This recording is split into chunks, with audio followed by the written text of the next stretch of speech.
Hey, hope you're doing well out there. It's Dr. Matt here. I actually wanted to touch on the disc bulge or disc irritation again and dive into some of the exercises that you can be doing that you may find helpful. And this is the second part in our series, and you'll remember we talked a little bit in the first part just about some anatomy, and you'll see here on the spine you got your nervous system, all the messages from your brain communicating down through your nerves, your spine protecting everything, but also your nerves talking to your muscles and your organs. And you'll see here we have a herniated disc, an injured disc if you will. And so we talked a little bit about compensation above and below and how a family corrective chiropractor may help. And also we talked about the importance of the simple exercises and movements you can do at home as well. Now remember, a lot of the time as you address these things, you're starting to create more stiffness in your core, you're addressing compensation above and below, because if you can help loosen up above and below, typically you'll move better. And then the family corrective chiropractic care part comes in terms of helping the function of the nervous system and the spine so that you can work better and heal better. So consider those things. And you'll remember last time, just quickly I'll show you that cobra exercise I showed you where you get into some extension, which you may find really useful.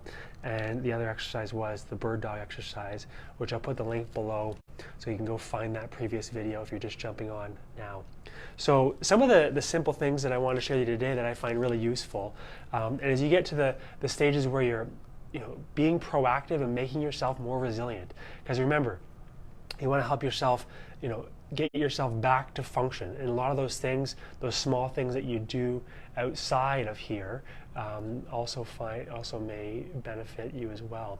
So you'll see the simple things in terms of learning how to do a stabilization exercise, just the ab curl, right?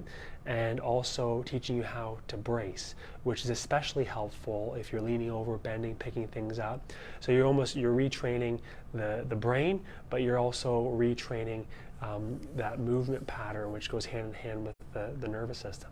So I'll show you here on the table. I'll show you one of the things with the ab curl is that you want to create your hands just like this, so you don't flatten out your low back. So you maintain your neutral, your arch, if you will. And what you're going to do to lock the pelvis is actually do one leg up while you're laying on your back. And you're actually just going to do one of these. So get down carefully, and I'll have one leg locked. And now imagine, instead of doing an actual sit-up, you just take your nose, draw it to the ceiling, and back down. Take your nose, draw it to the ceiling, straight up, and back down. Now with this one, I may work in the, let's say, 8 to 12 rep range, and be very aware of your neck muscles, because if you're straining with your neck, you may really feel like all your neck muscles are sore the next day. So one little tip that I do is, what I'll do is you can lightly push your tongue on the roof of your mouth to help literally turn off some of those superficial muscles so that you're not straining and bearing through here and feeling like you got more of a workout here than you did in your midsection. So you'll see with that one, maintaining the neutral with the arch and just one foot up, one leg knee bent and one leg straight, and gently curling up, contracting your midsection, teaching you how to use your core again. Now, the other thing is the bracing. And when you get to here, what you're going to actually work on is just being on your elbows, right, and your knees. And even if you can do a plank, right, from your toes, I want you to start at the knees. Start at the knees and progress. And I'll show you here. You're going to be just like this.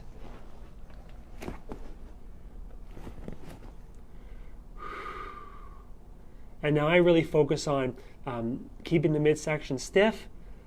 Shoulders, don't let them slouch back. Don't let them go too far forward, just neutral.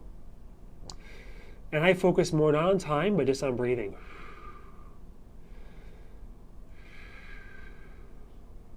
And I'll focus on, let's say, 5 to 6 smooth breaths. As you get better at the breathing, you learn to create that awareness about your core. And these are some really simple things. It's like anything. If you do it consistently, it will make a difference. You have to do it consistently though. So one of the key times if you're going to add this stuff in is as soon as you go to sit and watch, the kids are to bed, you're going to sit and scroll, you're going to sit down and watch your favorite show, whatever it may be. Tell your brain no, right? And what I want you to do is take 5 minutes just to focus on the simple things. And if you can do a couple sets of the plank with the breathing, as well as a couple sets of the ab curl, you compound that over time. Let's say you try to do it every day consistently for 5 minutes. You compound that over time, you build that endurance up, you make your core muscles that much stronger, you're that much more resilient and less likely to break down in the future. So consider those things up until this point.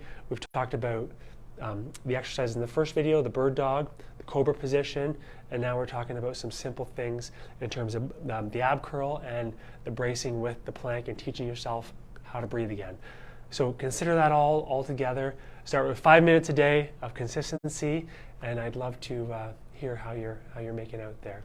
Anyways, I will talk to you very soon, and of course I can't do it alone, so I would love for you if you took a moment just to share this video. And if you know someone who needs some help or may need some help in the future so they can be more resilient and keep up with their kids or their grandkids that much better, please click share and send it out to them. I appreciate it very much. Anyways, I'll talk to you soon. Have yourself a great day. Bye for now.